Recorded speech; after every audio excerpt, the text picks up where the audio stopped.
Welcome back, everybody, to another episode of the Southern Outdoorsman Podcast. Going to be doing some listener Q&As right here off the bat, and then we're going to talk about a little bit of deer scouting here in the early season. Jacob and I did some scouting yesterday, located some feed trees, located some scrapes. The trip started really good and kind of ended not so good. So we're going to talk about it. Jacob, how are you? Doing well. So real quick, guys, for everyone kind of hopping on here, hope y'all been enjoying Monday's episode with Bobby Worthington, episode 620. It's had some unbelievable feedback, and we're going to talk maybe a little bit about that today as well. Also, part 2 comes out next week, so do not miss that. Also, it's already available on Patreon. If you're a Patreon member, again, the Bobby's part 2 episode, talking all about the funnels. Bobbies. The Bobby. Bobby Worthington. Bobby Worthington's part 2 episode is already available on Patreon to go watch, so you can go check that out if you're already on Patreon. If not, again, link down the show notes and video description below. And also, Andrew's rocking our brand new hoodie, guys. Look at this bad boy. Brand new hoodie. Looks fantastic. This is the best looking hoodie I've ever seen. He's been wearing it for a few weeks. It just went live on the website. So go over to the southernoutdoorsman.com, hit shop, and you can find the hoodie there. Or, again, there's a link down in the show notes for all apparel. Yeah, and we got this hoodie in this color. This is kind of like your olive drab, like military green. And then we have it in dark heather as well, which is kind of like a gray color. Both colors that it's like a darker gray that you could definitely hunt in. So I would love to see some buck pictures with this hoodie. Yeah, we were just talking about this before recording, that we may try to figure out some kind of prize pack or something for whoever sends us the first photo of a buck that they killed wearing that hoodie. They don't have to wear the hoodie while they kill the deer, just with the photo. A grip and grin with this hoodie. A grip and grin with that hoodie. We're going to figure out something to get you for doing that. So appreciate everybody that's already ordered them. They went live to our email list. So. Yeah. So if you're already subscribed to our email list, the Woodsman Wire, which you can do in the show notes or on our website, they got first dibs. Yep. They got first dibs, and they got a 10% discount on everything.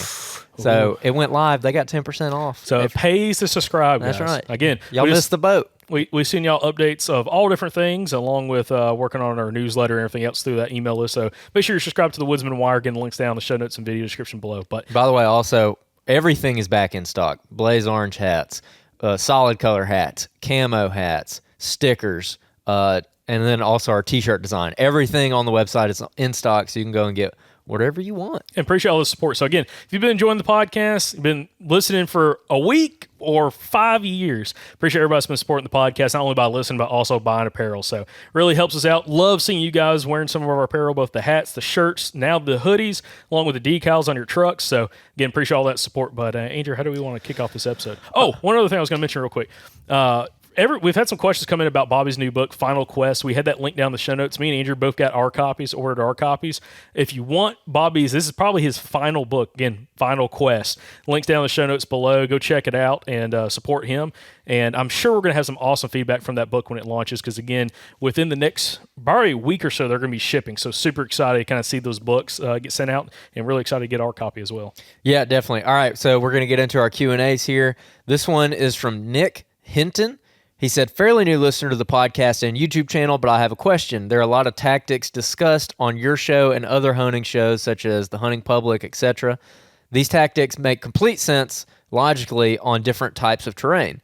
A few of the ones I'm thinking are hunting edges and transition lines, hunting saddles, and hunting beds. My question is, living in South Mississippi, where the deer can literally bed anywhere and there are less direction between edges if you do have a cutover, how would you apply these tactics? I would love to hunt more edges and beds up close and personal, even looking at Onyx, where you can see a habitat edge. Once you are there, it's usually just planted pines next to a mix of pine and hardwoods.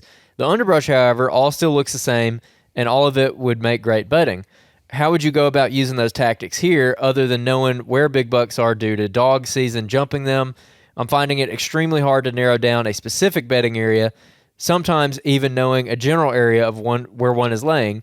Most hunters I know hunt creek bottoms. I feel like even by doing that, they are just getting lucky to be in the right place at the right time and not being able to narrow down a buck's bedding area. I come from a very experienced hunting family, and as much as I want to apply these tactics that seem more logical than anything I've ever been taught, especially with locating big bucks, I can't seem to apply them where I hunt.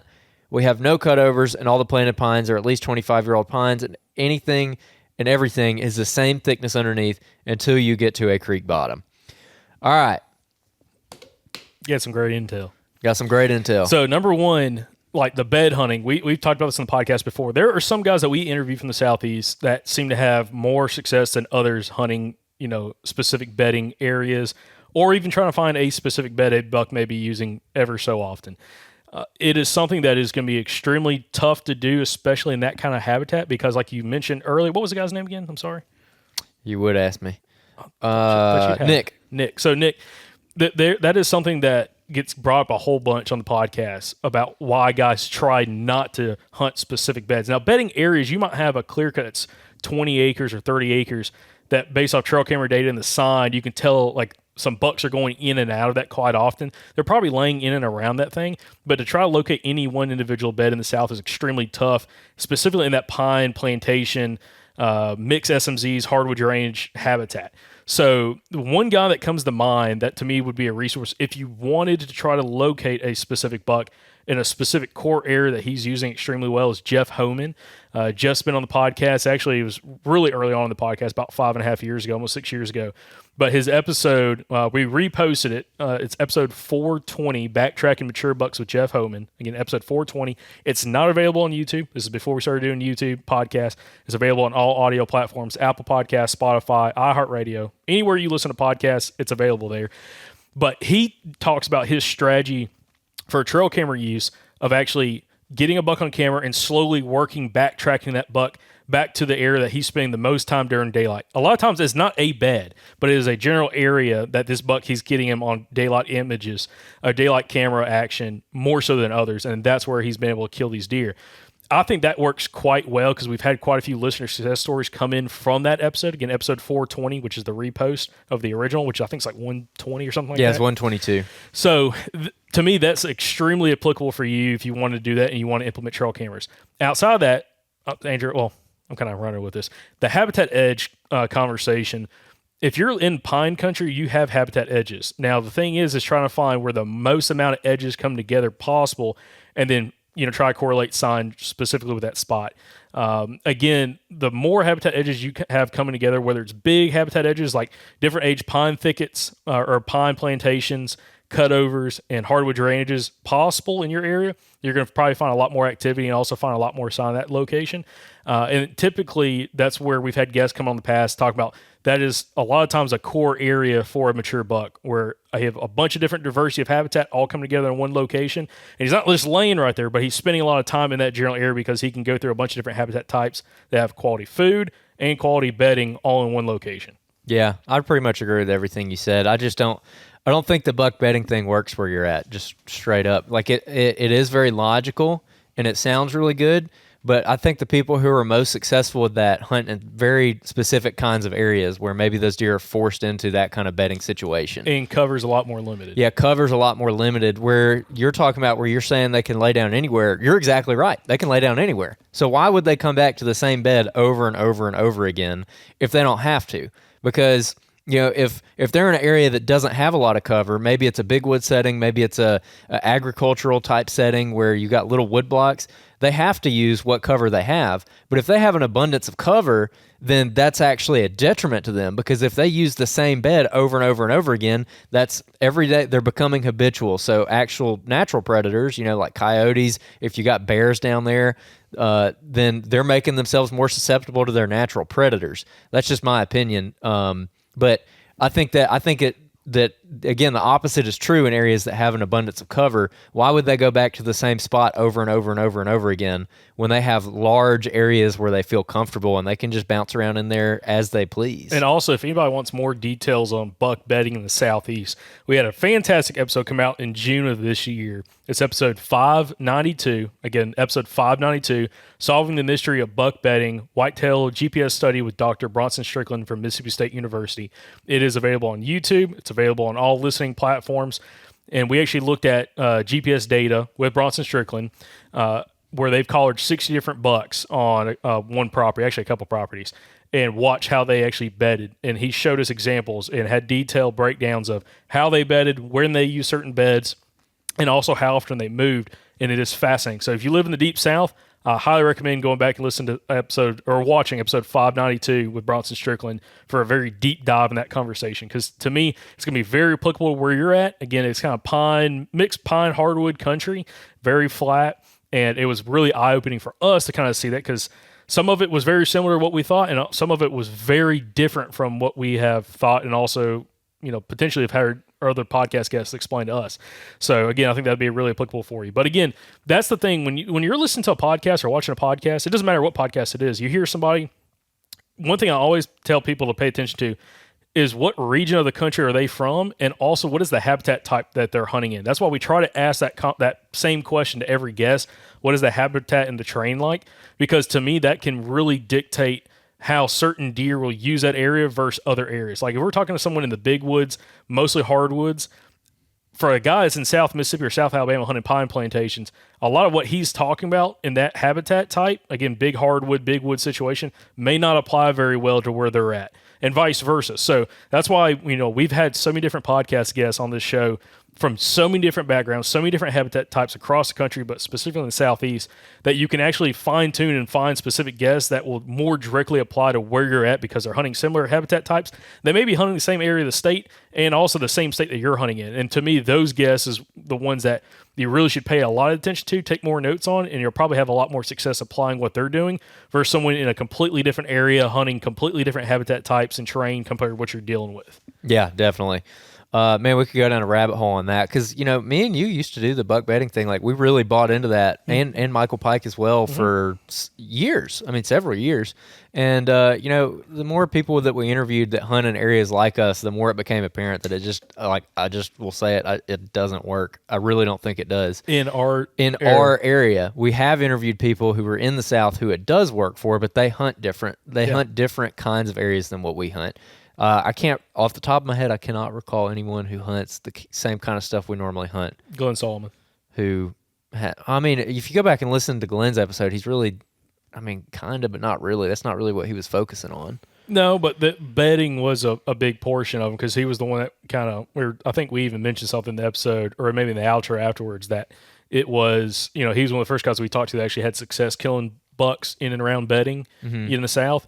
But again, he's doing something very different, which if you want to go down, that rabbit hole, by all means do so. And let me pull up, what was the repost of his episode 5? It just came out. That's a good question. It's pretty recent. It's called Extreme Deer Hunting Tactics with Glenn Solomon. It's Extreme Southern Deer Hunting Tactics with Glenn Solomon. If you look that up on any audio platform or on YouTube, it should come up.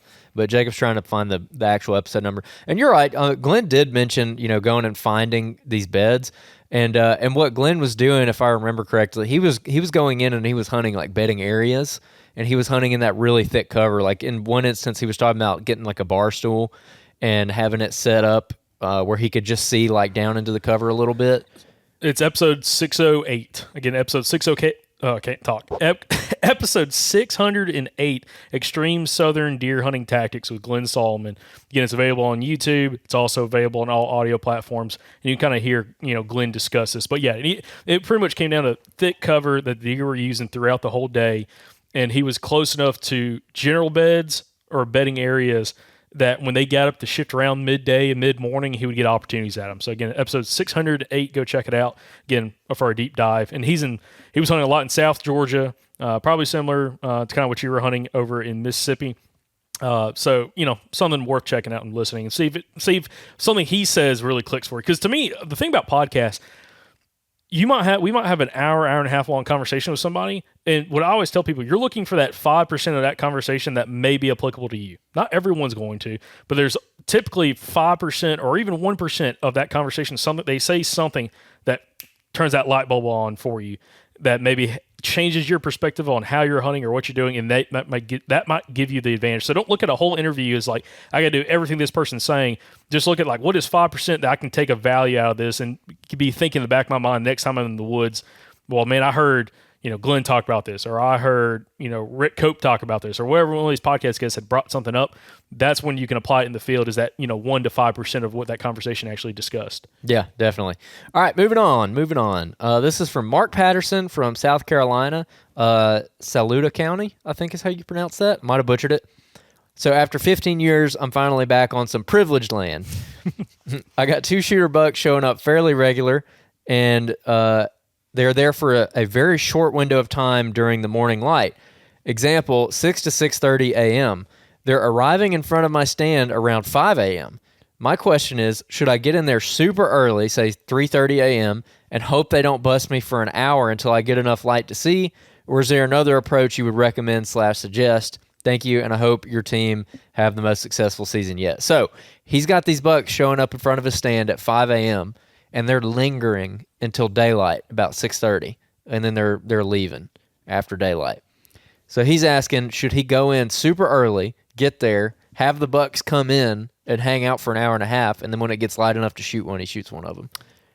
I'm going to say I don't think that's going to work. I don't know. It might. It could work, but I would be pretty cautious about that just because, man, anytime I've ever had a deer around me for more than like 30 minutes, it usually, there's so much that can happen in 30 minutes. Like it can walk downwind of you. It can get right under your tree. Just there's things that can happen when they're around you for that long. I'd be worried about busting them. So first off, if they're lingering, is this a corn pile? Like, because you can bait in South Carolina. He's on private land. I wonder if it's a bait pile or something that they're coming to, or a food plot or a feed tree. That's the only thing I can think of that they're lingering there for any length of time like that. That could be super tough. I'll go back to episode 608, Glenn Solomon. He talks about his buddy who would do that in South Georgia, where he'd get right in, he'd find, and this is more ag habitat with small wood blocks, find where bucks were coming out of, a tree line or a wood block, and he'd go in there, 2, 3, almost 4 hours before daylight. Like I think he joked about in the episode, the guy one time went in like at 11 p.m. to get in the stand and waited for 6.5 hours, 7 hours before daylight. Yeah. To try to get in there way before the deer and would kill them in that little core area that they were spending a lot of time in.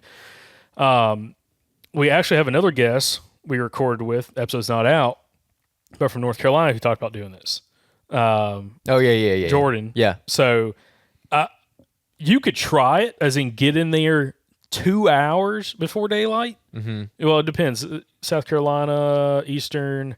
I wonder when it gets daylight over there. That'd be a great question. He said about 6:30, 6:30. So, you'd have to get in at least 2 hours before daylight and set up, if not earlier than that. You could try it, but also, if you're getting them that much time and they're lingering and then they're drifting off, again, some of our YouTube audience does not like trail cameras for some reason. But if you have trail cameras, try to figure out where they're leaving to. Is there a pattern of where they're, like, when they're leaving that area? Like, I'm just going to use this example. I'm assuming it's a bait pile or something like that they're coming to, corn, whatever you're using. If they're leaving that and they keep going down the same trail, start dropping some cameras that way and figure out what is the path of travel they're using to leave and set up on that specifically. Yeah, or go in there and scout it and see if you can find some whip rubs or whatever, or tracks. Yeah, find sign of where they're leaving that location. Yeah, because I'd be curious, like, are they going to a certain thicket when they leave there? Are they traveling in the direction of a big cutover on the property? Another great guy who talked about this was Mark Haslam from South Carolina. We had on the podcast. Yeah. I'll find Mark's episode real quick. Mark talked about doing this during the early season. Now, no, he's doing that early velvet hunt. He's in the low country, whatever, where they have the October 15th or August 15th opener. And he talked about doing this where, he's gun hunting, but he's finding these areas of where these bucks are kind of going back to bed in these pines, and he's setting up accordingly where he can get shot opportunities. And he's had a lot of success doing that, where he's finding the path of travel these bucks are using, these batch groups are using to go back to a specific bedding site. Let me find Mark's episode. But that would be what I would say. You could risk it and try to sit that spot. Again, you got to risk it if you want the biscuit. I'm assuming it's some kind of food source that they're feeding on. Food plot, bait pile, feed tree, something. I would just try to figure out where they're leaving to. Whether you're scouting it, scout it and using trail cameras is my thought process. And figure out, like, where can I get 150 yards away from there where they're walking to that has the best, little corridor that I can set up on and actually catch them that first 10, 15 minutes of legal light coming through and get a shot opportunity. And also, you're going to have a lot better opportunity getting in there without bumping deer, because you're not going to be right where they want to be for a long period of time. You're trying to get to where they're wanting to go later on in the morning. Yeah, definitely. Yeah, it could definitely work. There's a chance it could work, but I would be nervous about boogering them up, I would maybe try it. Like, if you're like really trying to kill them here early, you could maybe try what we're talking about, see if you can get on a travel corridor and catch them, as they're going to wherever they're going when they leave the spot. And then if it doesn't work out and you want to get super aggressive, then maybe try it. But personally, this is just me, I wouldn't try that right off the bat, because if you got a really consistent pattern on them, I'd be afraid of messing up that pattern. So I would try to maintain that pattern as good as I can, and then hunt them somewhere else where if I bump them in the other spot, maybe they're still going to be coming to this food source, and it's a good fallback plan. Yeah, that episode of Mark Haslam's episode 502.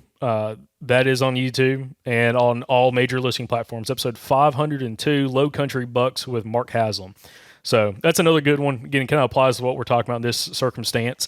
And Mark has a lot of success doing that. So might be able to get some really good intel directly from Mark and his perspective. Again, and he hunts down, like I just mentioned previously, he hunts probably the same, region of the state that you're hunting in. Or if not, he's in South Carolina, has a better understanding of how that hunts.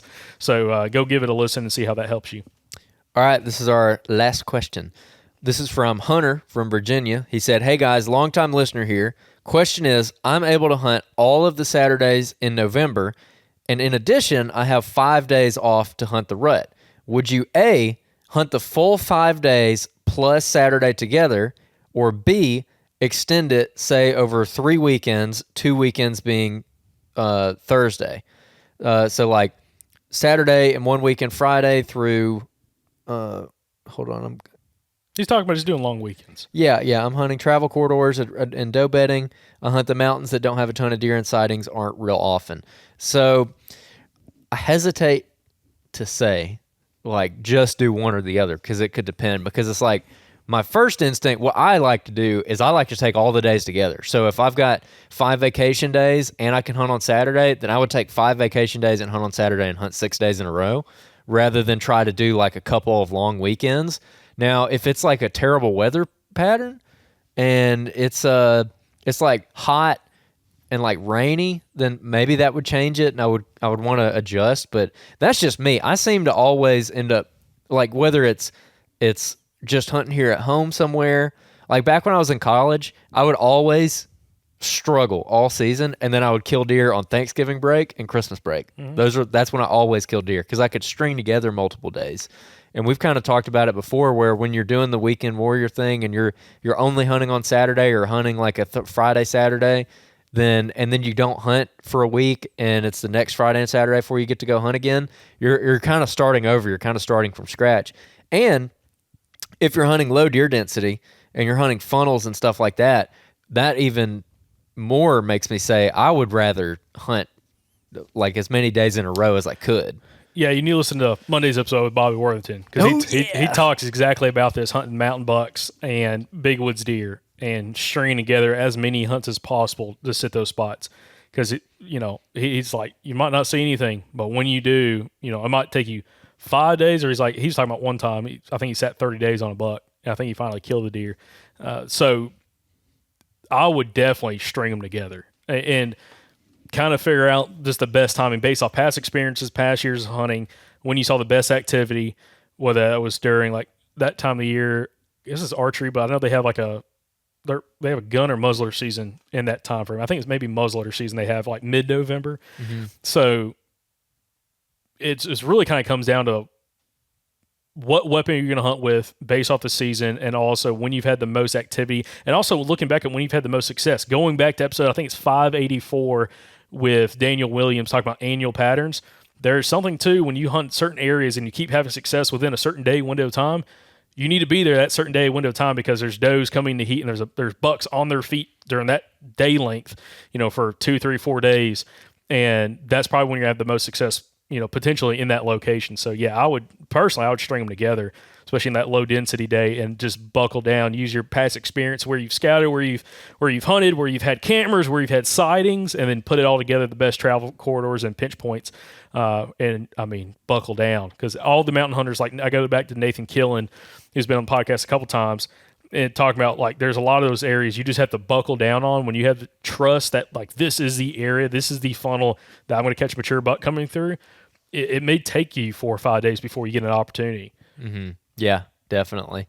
Which, by the way, Nathan Killen, I'm pulling his episode up. Let's see here.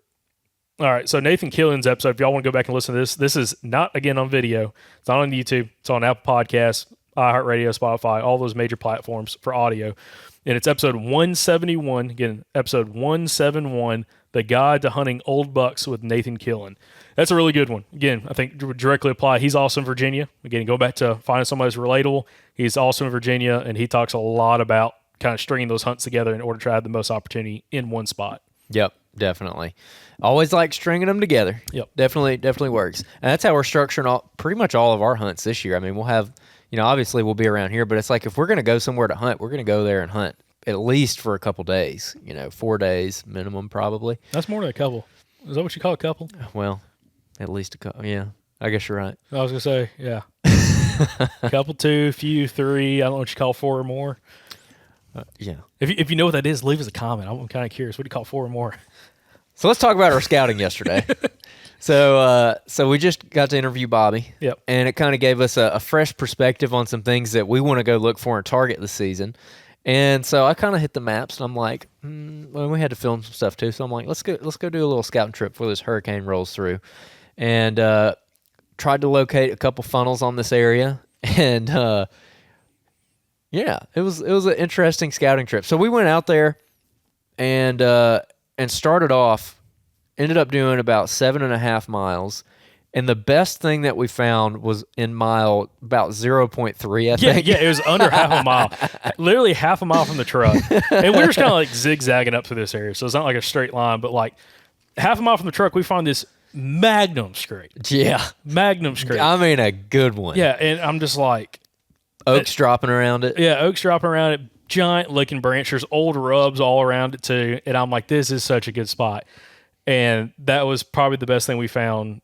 Without question, that was the best thing we found. The whole trip, which is kind of interesting because it's an area, again, gets quite a bit of pressure. And you got mixed pines, some hardwoods, everything kind of mixed into this one area. But just kind of looking at it, it was interesting because like you'd come through a patch of woods that'd be a little more open. And then like right there where it was at, it was more like a kind of like sapling thick would probably be the best way to there's like a it. Good understory. Yeah. Just a good understory. Which I'm curious what that looks like when the leaves come off. But clearly they're using it at some point, during the season because, again, where that area ruts is kind of right when the leaf starting to come off the trees. So it makes it like there's deer using this. They're using it during the rut. Now, how does that associate with like the timing? Because I'm like, this could be something that could be used a lot at the middle of the night, or it might be like one of those little hidden gems that's not terribly far from the road that the deer are actually using quite a bit. And that's where it's kind of hard to kind of justifying exactly how that stuff lays out, which again, is what you're looking for when you're trying to put a camera on, try to confirm those sightings. But yeah, it was interesting. One thing I'll be happy about is we did not find a snake the whole time. Yeah, I'm kind of surprised we didn't. Last time I was out there, I found a big old timber rattlesnake. Yeah, it was, and man. Then again, if we say we didn't find it, I wasn't looking, to be honest. Hey. I'm like, I was kind of looking for old rubs or fresh rubs, whip rubs, which we found a few, or looking for licking branches and scrapes. But yeah, I didn't really look down a whole bunch until we were like kind of climbing a couple of ridges, and I was like, there could have been so many snakes we could have walked by, and like you never know. Because I always think about that. Like, just think if you had like, this is such a rabbit hole. As a kid, before like thermals were ever being used like for any kind of like really any kind of application that I could like assume for predator hunting or anything like that, I always wondered like, man, it'd be so cool. Like I was sitting in the shooting house, I'm like 12 years old. I'm like, it'd be so cool if you could just, click something and like you could see like if there's any deer within 100 yards of you, 200 yards of you. I thought the exact same thing. Yeah, I was like, as a little kid, I was like, man, that'd be so cool. What if you had like X-ray vision? You could see through the trees and see where the deer were. Yeah, which again, some of these you can kind of do that now. Well, these stupid thermal drones will go down a rabbit hole in that. Guys are pretty much doing that now, but which is not legal. But it is what it is. Got an interesting maybe conversation we'll have about that later on this fall. But I always thought about that, but I always wondered, like, same thing about snakes. Where, like, you could walk through the woods and you could just see if there was a snake out there within, 100 yards of you where it was at. But, yeah, you found a big old timber rattlesnake skin shed. Oh, yeah, Magnum. Big one. So you should have collected that. That would have another participation trophy. Yeah, it could have been. Like finding deadheads or yeah, like these deadheads back here. Yeah. Participation trophies. Yeah, well, after we left that scrape, we went and found actually another scrape that we were already aware of. Mm-hmm. And did put a camera on that one that we're going to leave for a while. But we also started finding some pretty good feed sign around. Oh, yeah. So we found, it actually wasn't, we found some mountain oaks dropping, and we didn't find, which is mountain chestnut oak, big, giant, obnoxious acorn you could like really knock someone in the head with. It's in the white oak tree family, Yeah. but it's not highly sought after by whitetails unless absolutely the worst conditions. Yes. And one way you can kind of tell if you're a OnX user whether or not you're dealing, because their oak layer differentiates between red oaks and white oaks. Now, those are like two generic families of oak trees. So underneath both of those banners, you've got a bunch of different trees. Like on the white oak side, you've got the American white oak, which is the white oak that everybody thinks of when it comes to deer hunting. But then you've also got a mountain chestnut oak, which is swamp chestnut oak, and a bunch of others. And the mountain chestnuts are not good for deer hunting. The deer just don't really like them. But they will show up on that layer as white oaks. Now, typically, if you overlay it with a topo map and you're seeing there's a big patch of white oaks, but it's on a steep slope, they're probably mountain oaks. Mm-hmm. If it's on a flatter area, if it's in a saddle, if it's down in a creek bottom, it's probably an American white oak. Yep. Just general rule of thumb. So we start walking around. We find some mountain oaks that are dropping. And, buddy, you can hear those suckers dropping from a good ways off. You need a hard hat on walking through because, if one hits you in the head, it would hurt. It would really hurt. It would hurt. And then we found some red oaks that were dropping as well. And the red oaks did have feed sign underneath. And we did find some white oaks that were kind of just dropping a little bit, but I think it was pretty windy with this hurricane about to roll in.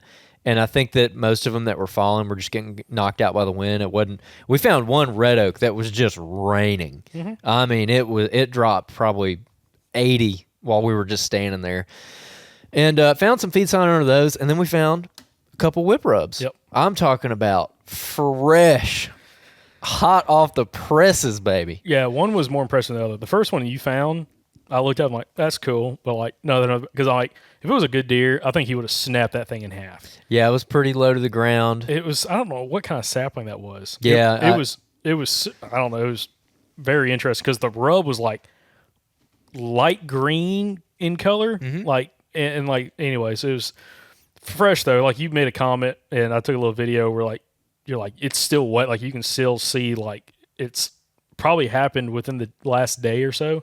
And then we went a little bit further, found another whip rub that I found that to me was more impressive where it was like I'm trying to think what species that sapling was. I don't think it might have been a beech, but I don't think it was a beech. But it was like where a little stump sprout where like something had been it died and then it kind of re-shot up some shoots. And it looked like the buck stuck his head right in the middle of these four shoots and literally just broke them all down to the ground. Like thrashed them all down to the ground. And they're all laid out in every direction. They're all broke up and just, real fresh rubbed. I was like, okay, that's cool. Yeah, it looked really good. I like the look of that. Now the ones that we found down near the truck were kind of interesting because I do have a camera in there on a licking branch that we discussed a couple weeks ago on one of these outros where I found a fresh licking branch. I got videos of these bucks just thrashing this licking branch in velvet. Mm-hmm.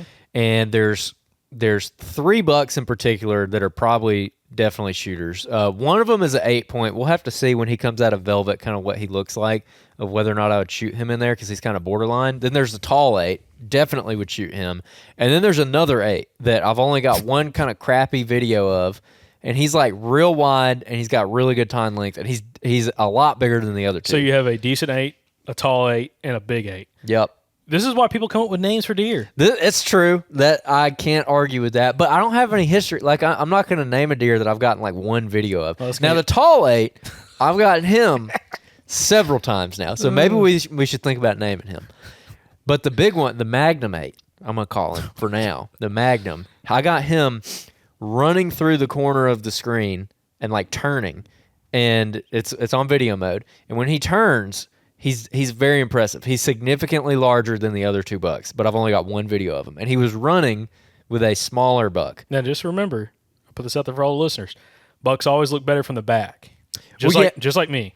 So remember that. You look from the front, it might not be as impressive as you thought he was. Well, so when he turns, and really what I'm looking at, one, he's got a really long main beam, but he's got longer time length than the other bucks too, on both his G2 and his G3. Yeah. So those factors tell me he's definitely bigger than the other 2. Mm-hmm. And but I've only got one video of him. But where we found this, here, just an interesting little tidbit. This is like a ridge system that we're hunting. There's a bunch of different ridges in here, little ridge points coming off.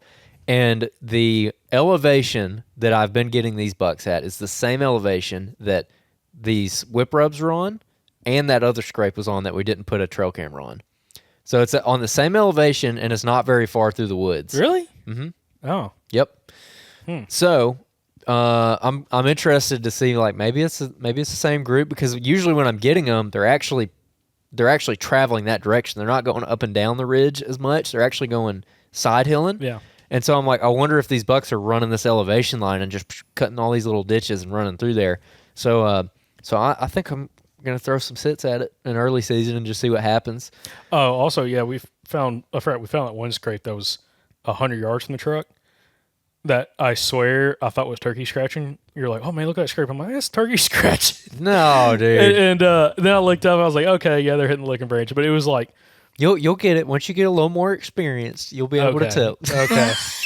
It was one of those. I'm like, I feel like this was a dude that kicked this out. It looked weird. Yeah, at first, well, it was in that real lofty longleaf pine straw. There's a couple longleafs right there, and they had to dig through quite a bit of leaf duff to make that scrape, and so it looked obnoxious. Well, it was, we got there. I started looking around for a trail camera. Well, it was fresh pawed too, which, I mean, all the other scrapes we found, didn't seem like they were fresh pawed. They're all probably bigger community scrapes from the past, but then again, there wasn't a lot of leaf duff in the scrape because they've been used so much. But it threw me off because I'm like, I wouldn't expect to find that right now. I mean, maybe, I don't know. Again, kind of rutting earlier than normal, as in like part of the state.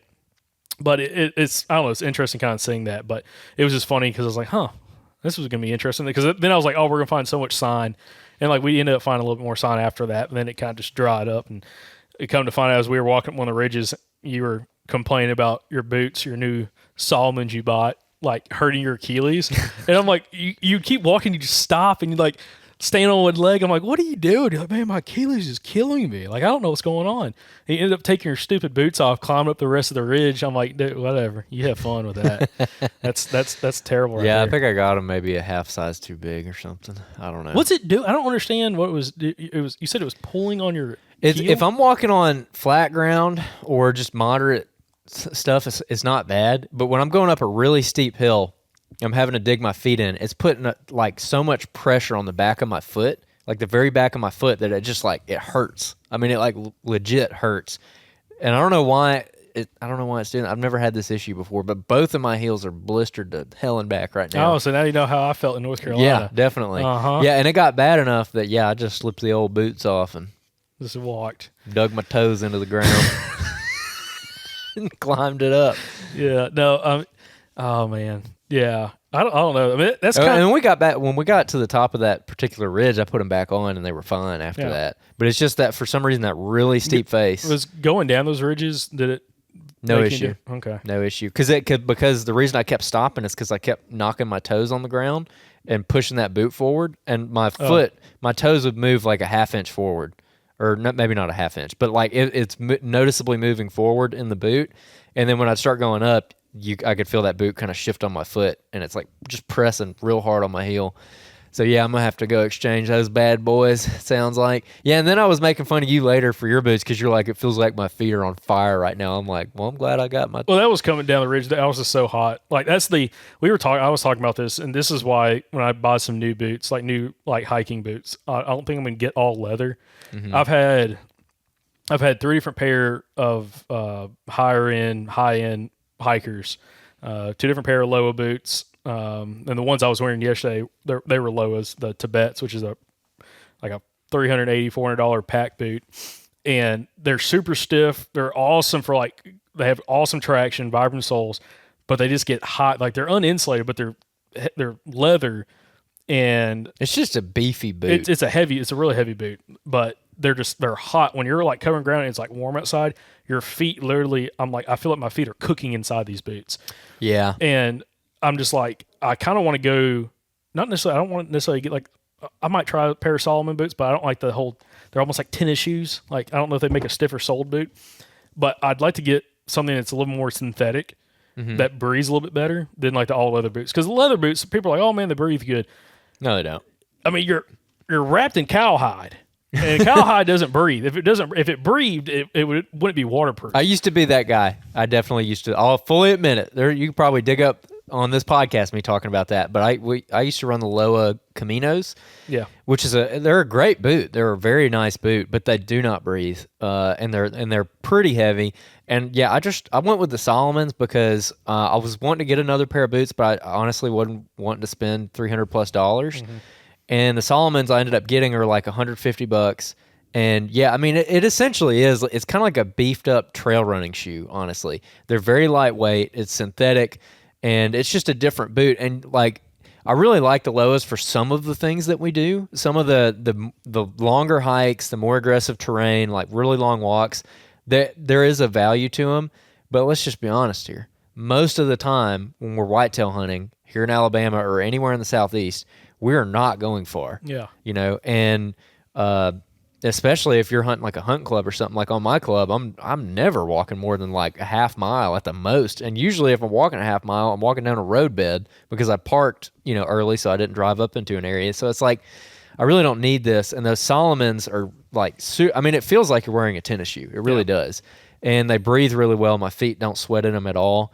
But yeah, now I had them for now the trade-off, $150 pair of boots that you're going to beat the hell out of, they're not going to last as long as like that full leather, just pump. So my first pair of Solomons I had for like 2.5 years, and then the sole started coming off of them. Like the boot is separating from the sole. So that's why I went and bought the new pair. And yeah, I think I just sized them a little bit big because when we were in North Carolina, I wasn't having the problem. And towards the end of the trip, I had it a little bit. And which, see, that makes zero sense because that place was so much steeper than anything else. So what I think it is I think the boots are wearing in a little bit. They're stretching a little and they bit. Stretched, and now they're a little bit too big. I should have got them a little bit tighter to begin with so they would break in a little bit more. So lesson learned there. Well, I mean, leather boots do the same thing. Like a leather boot, it's crazy. And anyone out there that's running kind of leather hikers, like I got a pair of Crispies as well. But like the Crispies, Loas, those two I've experienced with. You have Trek, you've got a bunch of different like those kind of higher tier leather hiking hunting boots. Mm-hmm. And one thing I noticed with leather is when the boot is cold or like you just haven't worn it, if it hasn't been in the sun or something, if you put it on, you get snug tight. After you warm up in those boots, 15, 20, 30 minutes of hiking, and especially you start sweating a little bit, that leather expands. Mm-hmm. And the boots are like, it's not like crazy noticeable, but it's enough where like the boot, like you almost got to re-tension the boot a little bit, retighten the boot. Yeah. And then it's fine after that. But I mean, I think that's just something that happens pretty much with any material. Once it gets warmed up, you get warmed up inside of it, but also it gets a little bit of moisture on there. All the fibers, everything just expands a little bit more. So that's why I had there was somebody, I can't remember if it was on this podcast, I heard it somewhere else. They were talking about like when you go try a boot on, if you're going to like go to a store or something, you don't need to go in there wearing like really thin socks if you're not going to hunt in really thin socks. Okay. Yeah. And also you almost need to pay attention to like your foot swells. Like when it gets like when you start, hiking, running, whatever, as you're getting more blood flow down there. And again, moisture from the sweat, your foot swells a little bit. Mm-hmm. And if you don't have, if like you get a boot that's like crazy, like it feels super snug and then you go hiking it, when your foot swells, depending on how much that material swells, it may be super uncomfortable, or the boot might swell more than your foot, and then you have a lot of slop in your boot.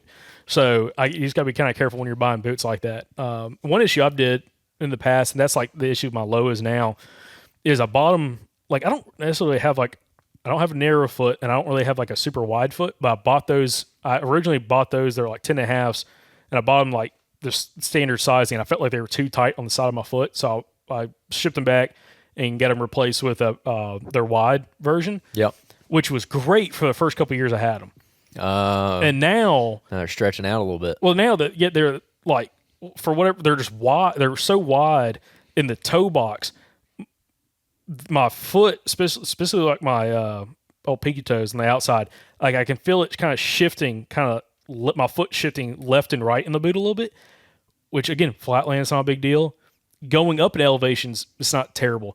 Going down, your foot's like crammed to the front, and it's like kicking, like your foot is kind of like moving around. It doesn't matter how crushing your toes. Yeah, it doesn't matter how tight I get the boot until my foot goes to sleep. Like I can still feel it shifting. It's like now looking back at it, I should have had a more narrow boot, not as wide of a toe box. Yeah, interesting. Because again, that's why everybody's foot's different. Like we're getting on a little gear talk here, but like with boots, it's like what someone tells you, like this boot is the best boot ever, okay? Because this is what they had success with. your foot, I guarantee, is not shaped the exact same way their foot is. Yeah. So that's like boots are so finicky. Like what might work for me might not work for Andrew and vice versa. So you got to be really careful when you're taking advice on boots. Like there's a lot of great boots out there, but because of sizing and everything and the shape of that boot, it may not fit your foot as good as somebody else, or who you're telling to go buy that boot, it may not fit their foot as well because this is their foot shape. So you got to really pay attention to that kind of stuff when you're trying on boots and figuring out what works best for you. Yeah, I agree, definitely. Yeah, I think my view on boots now is like I used to be real obsessed with the real stiff sole, like real aggressive sole, but one thing I've come to realize is like, dude, when you're going, again, sticking on the whitetail, if I'm like elk hunting for a couple days, or if I'm going to like some kind of backcountry hunt where I'm going to be multiple days on end navigating really aggressive terrain, like, yeah, the stiff-soled, beefier boot is going to help out. It's going to help with foot fatigue, and it's going to kind of just help you navigate that terrain. For, again, 99.999% of what we do, that's just like, it's overkill. It's too heavy. It maybe is a little bit warmer, but I really haven't had a ton of issues with my feet getting super cold in these new boots. So I like that lighter boot now. So it's like I kind of want to get another pair of either Loas or Crispies or one of these other like nicer boots just to have for when we do like the few times that I do need them. But I'm having a hard time convincing myself to spend that much money on them. Yeah, because they're right expensive. now. I mean, like a decent pair, they're up high 200s, but most are like low mid 300s, up if not up to $400. Yeah. Or you buy a pair of Kenetrex and you're looking at $500+ depending on the model. So yeah, I mean, the really nice hikers are expensive. And actually, I heard it was an interview. Oh, that's where I heard about the whole foot fatigue, sizing thing. Was our buddy Nick Adair from Gun Out Yourself when he had, I'm going to botch the name. Lathrop and Sons. Lathrop and Sons is a boot brand. They're out of, I think, Illinois. He had the two owners and the developers on, and they were talking about that. Like the size and shape of everybody's foot's so different. It's hard to make one boot in every size that fits everybody's foot size. Like you're going to have some are going to be too tight, some are going to be too sloppy, like too much room for somebody, even if it's sized correctly because the size and shape of the toe box, the front of the boot, and because they do like standard sizes and also they'll do custom made boots for individuals. Yep. I think Nick got some. He said it changed his perspective, but anyway, boots are just interesting because if you're used to wearing rubber boots, you're not used to having a well-fitted boot because they're so generic on their sizes, and they typically I don't know any rubber boot company. Maybe one now that makes half sizes. Most of them only make full sizes, like 10, 11, 12, 13s. And if you're like one of the half size guys, like I'm a 10 and a half, I got to go up to 11. Them suckers are just like clown shoes. I mean, yeah, there's like I can move my foot around so much, which again, walking on flatland, it's not terrible. But once you start going up and down the elevation, that foot's sliding around it, you're like, oh, I'm about to just burn these boots. Like it's terrible. Yeah, I got a rubber pair of boots for like when I absolutely need them, but most of the time, I'm just wearing those Solomon boots, and yeah, they're super comfortable, dude. They're really comfortable. I think you would, man. I think that when you finally break and you get you a pair of like a lightweight boot, it's gonna change your life. Well, I've got my Crispies are light. Those Laponias. I mean, it's like out of their flex rating up to 5. It's a number 2, so they're a pretty flexible boot. But they're light and they're comfortable. The problem is I need to get them resoled because I've literally worn those soles, the tread off those soles. I don't think they had like a real aggressive tread on them, right? Did they? I mean, because I think when you first got them, you busted your butt a couple times with them. Yeah. I mean, for sure, but it's not like that. They weren't Vibram soles. Like Vibram soles are like some of the better soles you can get out there, like durability wise, and also like just a much more quote unquote aggressive tread. By the way, you have a drinking game on the podcast every time you say aggressive because you said it a lot on this podcast. But yeah, just having that type of tread is going to last longer. These are just like the crispy, like they're in-house soles, and they were fine. But yeah, I mean, I've literally worn them almost flush. Like if I was hunting flatland, I'll still hunt with them. But if it's any kind of like wet leaves, rocks, up and down elevation, I'm not going to wear those boots. But they're super comfortable, and like those actually breathe pretty good because the tongue of the boot is partly leather, but a lot of it's like synthetic with Gore-Tex material, and I feel like my feet breathe much better in those boots than the full leather. Laponia? No, Laponia is what I'm talking about. The full leather Tibets, Loa Tibets. Oh yeah. But they like Crispy just came out with their I got the first gen Laponias from like 4 years ago. I bought them. I got them for like a hell of a deal on Camo Fire. They were like 75% or like 60% off. Like I paid for like $100 for them. They're awesome. Now they get like, I think the model Laponia 3s or maybe 4s now, and they look way different. And I got to see them at the Pheasant Fest Expo up in South Dakota last year, or earlier this year. And I've tried some on and they're sick.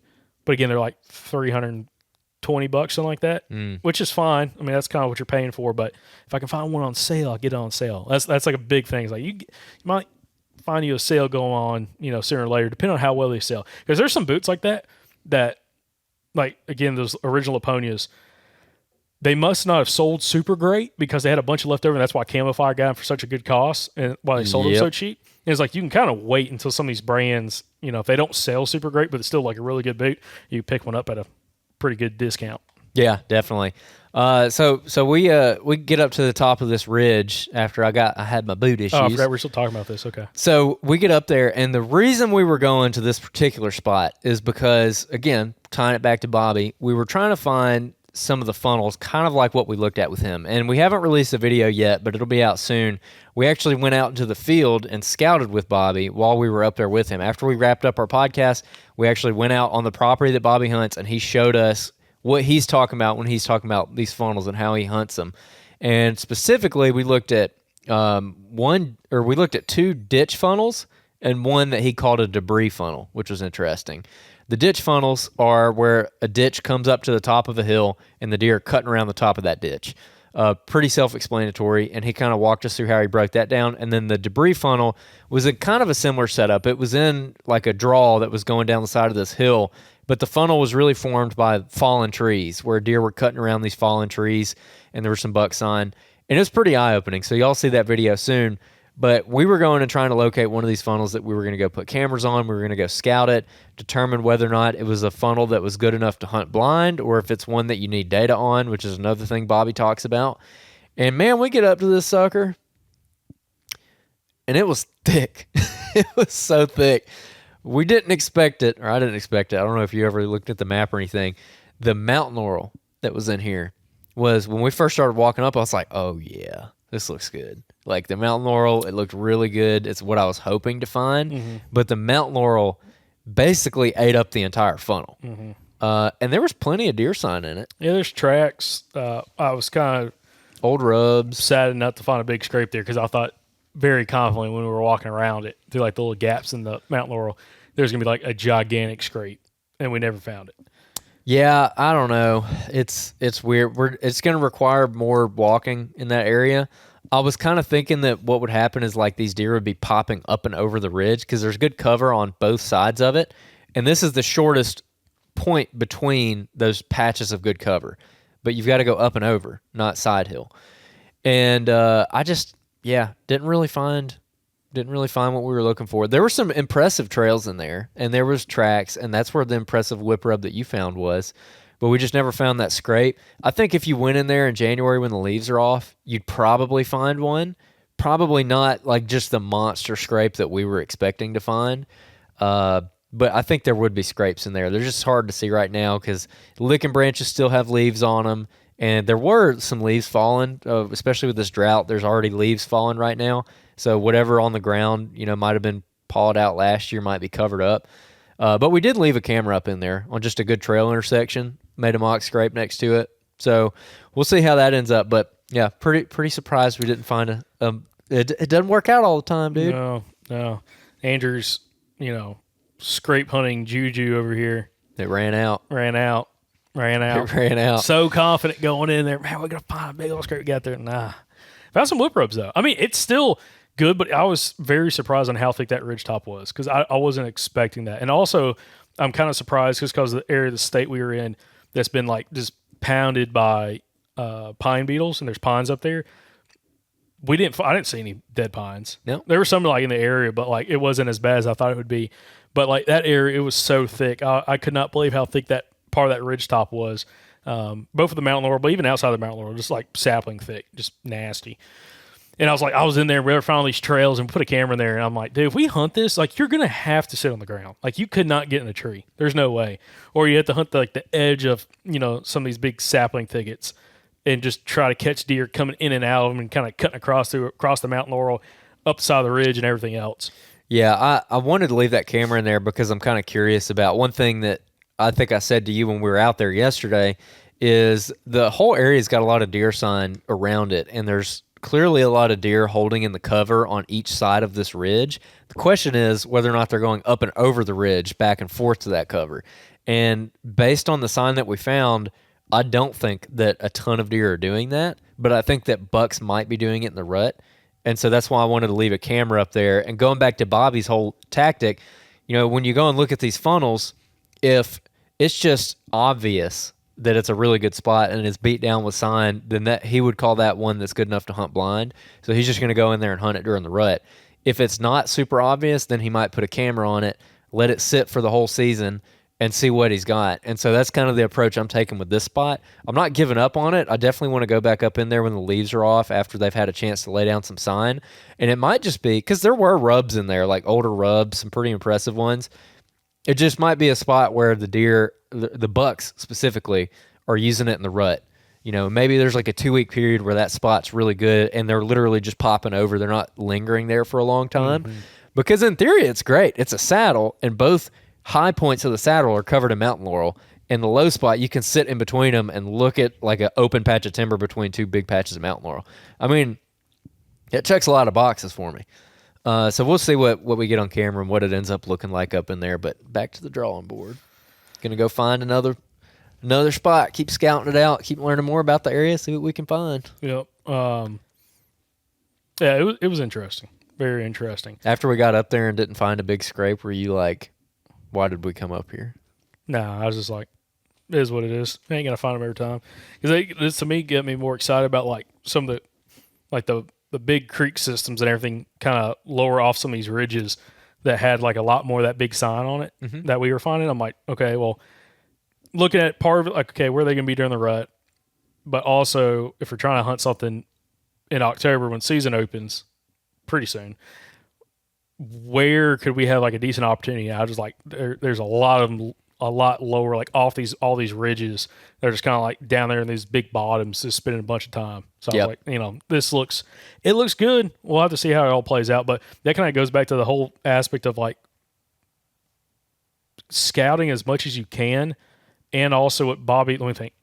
Yeah, Bobby mentioned this in the first episode, I think, because I've cut a clip about this already.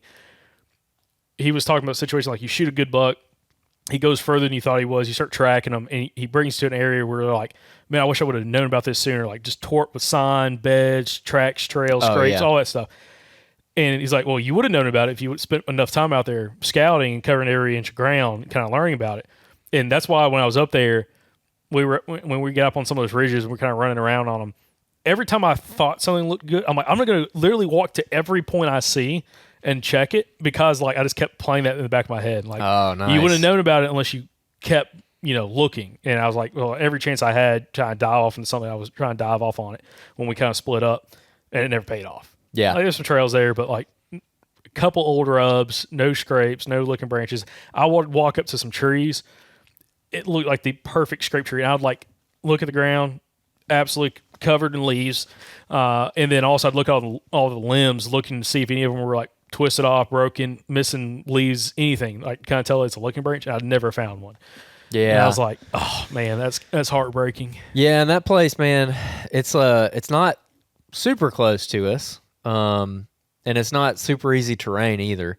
So it's kind of a commitment when you go in there to scout. And I think of all the places that I've looked at out there so far, because now we've got a couple years of history with this place, I think that's the first time where I felt like I kind of like really struck out. Yeah. Usually we find something really good. Well, see, that makes me want to go back to that hub system, that ditch system that I scouted like 3 years ago. Oh, yeah. Because there were scrapes there that, I think I had. Did I have cameras with me? I don't know if I had cameras with me that day. I don't think I did. There's probably a camera been living up there for like 3 years. No, I don't think I had any cameras with me while I was there. But there's just really good habitat diversity kind of up on some of the ridges. There is like another little saddle, a couple big drainages. There was like oaks kind of up and down the ridge a little bit, and then it kind of was more like kind of pines, kind of mixed pines. And the cover was thick, even during like I think we walked out there, it was like in November, and Yeah, it was November. it was still like 'Cause it was rifle season. yeah, it was still thick enough that I was like, man, there's got to be a bunch of deer here, and there was a bunch of signs. I found a ton of rubs, a couple good scrapes, and just have not been back. It's been I think 3 seasons now, or this is going into the 3rd season. Yeah. Well, and that's something I want to do there again this season. I don't think we did it last year, but go up there on a gun hunt and walk with a rifle in our hands and split up. I think that's a super useful tool. Go midday. So We do that. I'm hopefully- bringing rattling antlers. Yeah. Speak about that. Well, no, keep going. I'll totally gonna derail the conversation. Well, like go midday, so you're not walking in on other people who are hunting, and in the morning hours. But go in about 9:30, 10 a.m. Oh, you definitely can be walking into somebody walking at 9:30, 10 a.m. Well, it just depends. Yeah, but But don't go in at like 7 a.m. and walk around like those early morning. I would not recommend doing that. Yeah. On a public land gun hunt. So, by the way, I was talking about taking rattling antlers with me. I was talking to some guys that hunt in the South, and they're like, man, I just don't have any success rattling. And I am now a full believer in rattling. Rattling, grunting, snort wheezing, I'm your guy. Like, I'm all about it. And I was talking to him, and it's like, when we talk about calling, again, we have a unbelievable episode. It's episode 290 with Richard Fott, Calling Deer the Right Way. It's not on YouTube. It's on Apple Podcasts, Spotify, all the listening platforms. And he talks about his rattling style and his grunting style. Now, his rattling style, I do very similar to him, and the grunting style, I do identical to him. And I've had success with both. Like both the deer I killed last year, one I called in by rattling, one I called in by grunting. And to me, it's like if you could listen to that episode, go back to episode 290 and re-listen to how Richard calls by rattling and grunting, and test it when there's does around, not like right underneath you, but if you get does 60, 80 yards away, try it and just watch the reaction. Because I did it around does a couple different times, never spooked a single one of them. They kind of threw their head up, kind of looked around, went back to milling around, and it gave me way more confidence doing so. And I feel like if you understand like his style, it's a lot lighter rattling. You're not smacking antlers together. You're not doing these deep buck roars like crazy grunts. And how like other deer react to it that, again, aren't bucks that you're trying to kill, it will give you more confidence. And that's something I think it will pay off so much for guys going into this season, because I'm planning on calling a ton. And again, not loud, not super aggressive, and trying to have a lot more success with it. Now, when we go to Kansas, it's going to be a little bit different. Yeah. I ain't tickling antlers when we're in Kansas. So, and all of our buddies hunting Kansas are like, yeah, do not do that when you're out here. You definitely need to be loud. Open ground, you're trying to call deer from 400, 500, 600 yards away. So look at it that way. I'm like, okay, cool. That'd be a nice change of pace. I need to make sure I'm wearing like some like welding gloves so I don't bust my hands up with the antlers. That's how you know you're doing it right. You don't. I think I brought this up on the podcast. I want to talk to some guys I know that get some really big sheds and see if I can borrow them to rattle on that trip. Because my dinky 115-inch 8-point sheds I've got, I ain't gonna cut it. You got a decent pair, but yeah, I need a bigger pair when we go out there. Yep. Doesn't need to sound like 2-year-olds fighting. No. Yeah, we know a guy that's got a deer pen. That's maybe, what I'm saying. Maybe you get some 200-inch. Oh, Johnny boy, I'm calling you, bro. I need a bar. I'll bring it right back to you. But I just need to borrow a set of like some 160s. Yep. 170s pack out there with me. That'd be great. That'd be fantastic. Well, part 2 with Bobby Worthington comes out this coming Monday. Y'all be watching for that. Like I said, it's already up on the Patreon account. If you're listening to this at the time it comes out, we have got 7 podcasts, I think, still in the bank that we've already recorded. Again, just talking at the time this is releasing. From these trips we've been doing, we've been to Tennessee, North Carolina, Georgia, hopefully getting ready to go on a swing through Louisiana and Mississippi. A lot of these episodes we've recorded and we're going to be sitting on them for quite a while. Some of those are going to go up on Patreon. So once again, if you're a Patreon member, you're going to be getting early access to some of these episodes that we've already recorded that aren't going to come out for a while. And man, we got a couple ones that I'm pretty excited about. A couple with biologists, a couple with some just true old school killers. So there's a lot of good stuff. that's to come out, and I'm very, very excited about it. Yeah. So make sure you're subscribed to the podcast, both on YouTube. Again, the Southern Outdoorsman on YouTube. Make sure you're subscribed there.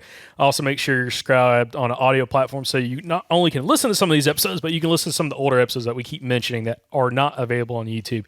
So appreciate everybody's been, again, buying apparel, listen to the podcast, sharing the episode. Again, if you really love Bobby's episode or some of these other episodes, share them with a buddy. It really helps us out, whether it's on YouTube or if you're listening on an audio platform. Share the episode. Tremendously helps us out. Also, greatly appreciate everybody leaving us 5-star written reviews on Apple Podcasts. Again, if you have just a couple seconds, go leave us a 5-star review on Apple Podcasts or Spotify. It really helps the show.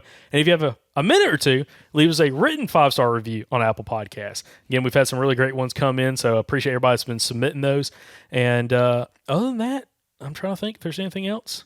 Deer season's underway. I mean, a lot of these states are already season's already kicking off. Alabama kicks off here in just a couple weeks, and Mississippi as well. So it's about to get really, really busy for everybody. So wish everybody the best of luck. And remember, guys, if you kill a deer using anything you learn from the podcast, make sure you write in your listener success story. We're gonna get back to interviewing some more listener success stories throughout this fall. And again, we post them almost every single day on Facebook. And post a couple of them every now and then on YouTube, or not on YouTube, on Instagram. On Instagram. And on YouTube. Yeah, and on YouTube. So appreciate everybody, again, submitting your listener success stories. Some of y'all have already killed some hammers so far. Kentucky, South Carolina, Georgia, everybody's already opened. So anyways, appreciate y'all listening. Appreciate y'all watching the podcast, and we'll catch you back here on the next episode from the Southern Outdoorsman. And remember, guys, y'all stay Southern.